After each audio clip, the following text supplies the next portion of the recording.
Renovators can fall into traps thinking that any expense they incur in renovating or improving their property will be immediately deductible.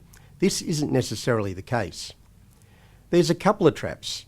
Firstly, if the renovation or structural improvement is fixed to the land or building, then the expenditure will usually be classified as capital works.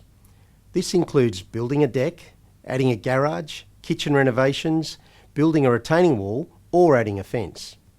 In these cases, the cost can only be claimed over 40 years from the date the construction was completed.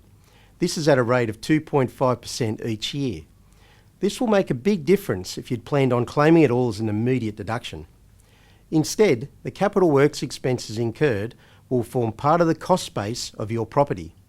However, remember that if you claim a capital works deduction, you will need to take it into account when you calculate your capital gain on sale. It is better to get the tax deduction every year, even though the taxman does claw it back when you sell. Another trap for some renovators is that they may not realise that any expenditure spent on landscaping or clearing land is not deductible under capital works and will just form part of the property's cost base. The other very common mistake is where people just assume that the capital works expenditure is not deductible and don't bother keeping receipts or invoices for the work performed. If this does happen, then I'd recommend getting an estimate from a qualified quantity surveyor who will produce a report which will estimate the cost of the construction and quantify the available deductions.